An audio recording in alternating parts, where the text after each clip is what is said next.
Hello अस्सलाम वालेकुम। कैसे हैं आप सब लोग? उम्मीद करती हूँ आप सब लोग ठीक होंगे, खैरियत से होंगे और अपने घरों में महफूज होंगे। अल्लाह पाक आप सबको अपने हिफ्ज़ व मान में रखे, आमीन सुम्मा आमीन। ये सुबह सुबह का टाइम है और रात में मैंने मारा को एक स्टोरी सुनाई थी रोबी रैबिट की, जिसमें जो रैबिट होता है वो बड़ा अच्छा बच्चा होता है, अपनी मम्मा की बहुत ज़्यादा हेल्प करता है। उसके बाद से महारा को रोबी रैबिट बनना था और वो सुबह उठते मुझे कह रही है, मम्मा मैं रोबी रैबिट हूँ और मैं आज सारा काम करूँगी और आप कुछ नहीं करेंगे। मैंने कहा चलो इससे अच्छी और क्या बात हो सकती है। तो उसने अपनी तरफ से बहुत ज़्यादा एफ़र्ट की और सारा रूम समेटा और वैक्यूम भी इवन लेके आई कि मम्मा मैं वैक्यूम भी लगाऊंगी। तो मैंने कहा अच्छी बात है भाई, वरना हमारा जो है वो उसको कहना पड़ता है काम करने के लिए। इब्राहिम को है आदत, वो ख़ुद से ही मेरी बहुत ज़्यादा हेल्प करता है माशाल्लाह, बट महारा को मुझे बोलना पड़ता है काम करने के लिए। लेकिन आज मुझे बड़ा अच्छा लगा सुबह का सरप्राइज़ कि महारा ने कहा कि मम्मा मैं ख़ुद सारा काम करूँगी। मैंने कहा भाई इससे अच्छी और क्या बात हो सकती है। और जो काम महारा करे वो तो इब्राहिम को करना ही होता है और इब्राहिम भी जो है वो महारा की हेल्प करा रहे थे। और यहाँ पर जो है वो आया हुआ है हमारा सामान, ग्रॉसरी महीने की मंथ स्टार्ट हो गया है, तो महीने की जो है वो मंथ की हम ग्रॉसरी एक दफ़ा ही कर लेते हैं। और अब हम लोग ऑनलाइन मंगवा रहे हैं जब से कोविड का सीन स्टार्ट हुआ है, तो काफ़ी सारी चीज़ें जो हैं वो हम लोग ऑनलाइन मंगवा लेते हैं। गोश्त वगैरह ख़ुद लेकर आते हैं क्योंकि वो ऑनलाइन ट्रस्ट नहीं किया जा सकता, क्योंकि ख़ुद जाके देख के लाने में ही सेटिस्फेक्शन होती है। तो बाकी जितना भी सामान होता है लाइक ऑयल और ये चावल आटा वगैरह सब जितना भी होता है ये सब फिर हम लोग ये ऑनलाइन ही मंगवा लेते हैं। और यहाँ पर भी इब्राहिम हमारी हेल्प कर रहा है माशाल्लाह। इब्राहिम को बहुत ज़्यादा शौक़ है, जब भी कोई काम हो रहा होता है ना तो ये हेल्प के लिए ज़रूर आता है। महारा को खैर बोलना पड़ता है तो बस ये सामान रख रहे थे और आज जो है वो हमारा जाने का इरादा था मॉल बच्चों की कटिंग के लिए। बस फिर हम लोग सारा सामान वगैरह समेटने के बाद हम लोग निकल गए थे मॉल के लिए। नहीं है ज़्यादा, चलिए ये भी बाद में रख लेंगे, मुझे दे दो। अभी मैं जगह बनाती हूँ ना फ्रिज में, फिर रखेंगे ना। ठीक, अभी आप ये ऊपर रख दो, सारा सामान निकाल के ऊपर रख दो। गुड बॉय जी।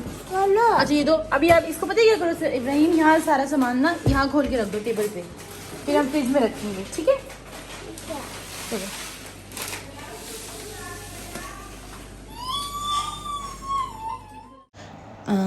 हम लोग फिर नाश्ता करने के बाद ही निकल गए थे, ग्रॉसरी वगैरह समेटी और फिर हम लोग बस नाश्ता किया और निकल गए।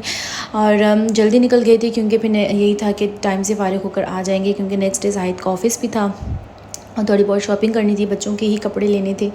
लेकिन इतनी शदीद गर्मी थी कि हम लोग जस्ट घर से निकले हैं और गाड़ी तक गए हैं और मेरे तो अचानक सर में ही दर्द स्टार्ट हो गया। लाइक मुझे तो लग रहा था कि 50 अबव ही टेम्परेचर होगा, बेहद गर्मी थी।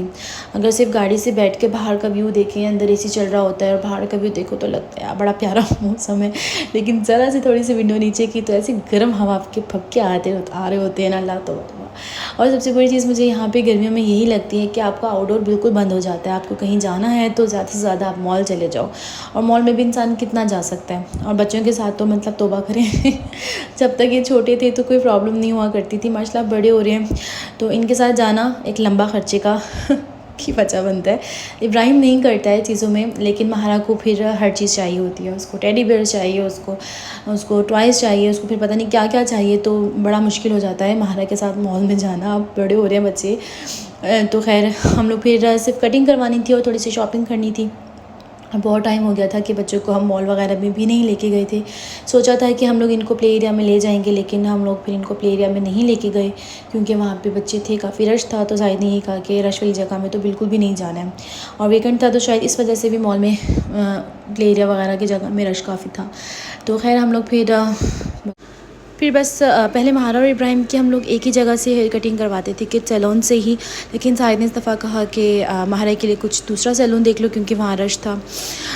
तो मैं इब्राहिम की वहीं पे कटिंग हुई जहाँ से हमेशा करवाते हैं, और महारा के लिए फिर मैं एक लेडी सैलून था मैं वहाँ चली गई और फिर मैंने वहाँ पे महारा की कटिंग करवाई। और फिर मैंने सोचा कि मैं यहाँ क्यों आई कटिंग करवाने के लिए, क्योंकि मेरी लाइफ का वर्स्ट एक्सपीरियंस रहा महारा की हेयर कटिंग को लेकर। क्योंकि महारा के बहुत ज़्यादा बाल नहीं कटवाते हैं, शाहिद को शौक़ है लंबे करने का बाल उसकी, लेकिन ट्रिमिंग वगैरह तो करवाते रहते हैं। लेकिन बस महारा क्या करने आई है बताओ ना। हाँ हमारे की कटिंग करवाने के लिए आए हैं। थोड़ी सी फ्रंट कटिंग करनी है और थोड़ी सी ट्रिमिंग, है ना हमारा।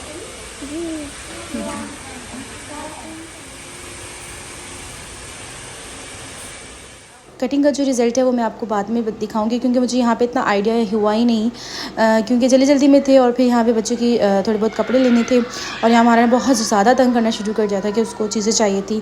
तो जाहिर पेमेंट कर रही थी तो मैं जल्दी से बस इसको लेके शॉप से निकल गई कि इससे पहले कि ये मज़ीद चीज़ों में घुसे, इसको बाहर लेके जाया जाए।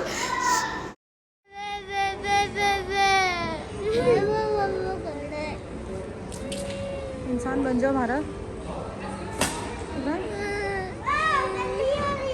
उठाओ, चुप हो जाओ। क्या अभी बेटा सीधा घर चलेंगे, आप बहुत बहुत मस्ती कर रहे हो, सीधा घर चलो अब। नहीं जाना, नहीं अभी कुछ भी नहीं, खाना भी नहीं है, कहीं भी नहीं जाना, सीधा घर। इधर यहाँ आओ बेटे,